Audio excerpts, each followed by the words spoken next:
നമ്മളിപ്പോൾ ഉള്ളത് ഇടതുപക്ഷത്തിൻ്റെ ചെങ്കോട്ട എന്നറിയപ്പെടുന്ന പേരാമ്പ്ര നിയോജക മണ്ഡലത്തിലാണ്. ഇക്കുറിയും LDF സ്ഥാനാർത്ഥിയെ മത്സരിക്കുന്നത് LDFിൻ്റെ കൺവീനർ കൂടിയായിട്ടുള്ള TP രാമകൃഷ്ണനാണ്. എങ്ങനെയൊക്കെയുണ്ട് ഈ ചൂടുകാലത്തുള്ള തെരഞ്ഞെടുപ്പ്? ഇടതുപക്ഷ ജനാധിപത്യ മുന്നണി ഗവൺമെൻറ് കഴിഞ്ഞ 10 വർഷക്കാലമായി കേരളത്തിൽ അധികാരത്തിൽ തുടരുകയാണ്. ഈ 10 വർഷക്കാലത്തിനിടയിൽ ഗവൺമെൻറ് നടപ്പിലാക്കിയ എണ്ണമറ്റ വികസന പദ്ധതികളുണ്ട്, ജനക്ഷേമ നടപടികളുണ്ട്. ഈ രണ്ട് മേഖലകളിലും കേരളം ഇന്ന് രാജ്യത്തിന് മാതൃകയാണ്. ജനങ്ങളുടെ ജീവിതത്തിലുള്ള അനുഭവമാണ്. എന്തെങ്കിലും വാഗ്ദാനങ്ങൾ നൽകി പോവുക എന്നുള്ളതല്ല, ചെയ്യുമെന്ന് പറയുന്ന കാര്യങ്ങൾ 100% ചെയ്ത് ജനങ്ങളുടെ വിശ്വാസം ആർജിച്ച ഒരു ഗവൺമെൻറ്റാണിത്. ആ ഗവൺമെൻറ് അധികാരത്തിൽ തുടരും.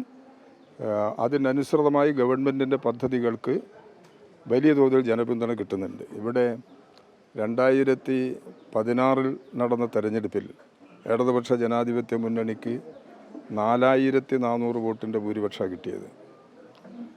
ആ 5 വർഷക്കാലത്തെ ഭരണത്തിൻ്റെ അനുഭവം, ആ ഭരണത്തിൻ്റെ അനുഭവമാണ് 2021 തെരഞ്ഞെടുപ്പിൽ പ്രകടമായത്.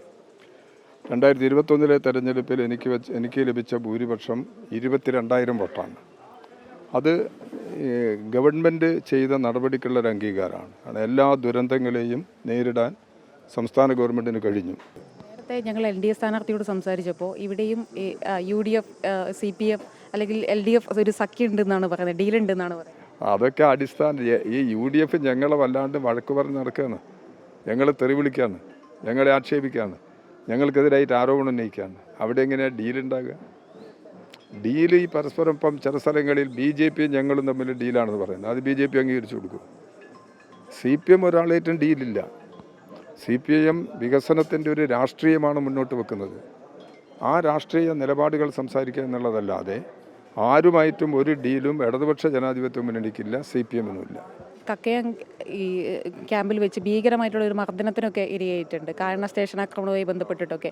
അപ്പോൾ അവിടെ നിന്ന് ഇന്നിപ്പോൾ LDFിൻ്റെ മുന്നണി കൺവീനറായി, ഇതുപോലെ 3-ാം തവണയും മന്ത്രിയായി. ഇപ്പോൾ LDF സ്ഥാനാർത്ഥിയെ വീണ്ടും ഇവിടെ തന്നെ മത്സരിക്കാൻ പാർട്ടി നിയോഗിച്ചിരിക്കുകയാണ്.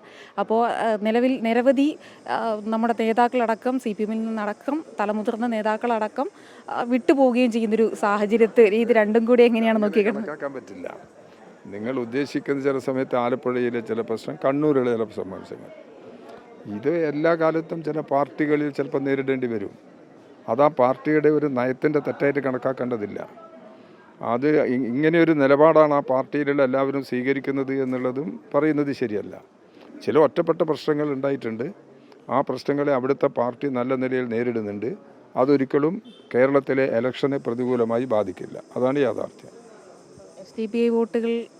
SDPI വോട്ട് അവരാണല്ലോ തീരുമാനിക്കേണ്ടത് എന്താണ് നിലപാട് എന്നുള്ളത്. ഇടതുപക്ഷ ജനാധിപത്യ മുന്നണിയിലെ പാർട്ടികളുണ്ട്, അവർക്ക് പിന്തുണ നൽകുന്ന ചില പാർട്ടികളുണ്ട്. അപ്പോൾ അതെല്ലാം ഉപയോഗിച്ചുകൊണ്ടാണ് കേരളത്തിൽ മുന്നേറാൻ ഞങ്ങൾ ശ്രമിക്കുന്നത്. SDPയുമായിട്ട് രാഷ്ട്രീയമായ കൂട്ടുകെട്ടില്ല. അവരെ വോട്ട് ആർക്ക് ചെയ്യണം, എന്ത് ചെയ്യണം എന്നുള്ളത് അവരാണ് നിലപാട് സ്വീകരിക്കുക. അത് അവർ സ്വീകരിക്കും, അത്രയും അതിൻ്റെ പ്രശ്നമുള്ളൂ. അത് ഞങ്ങൾ നോക്കേണ്ട കാര്യമില്ല.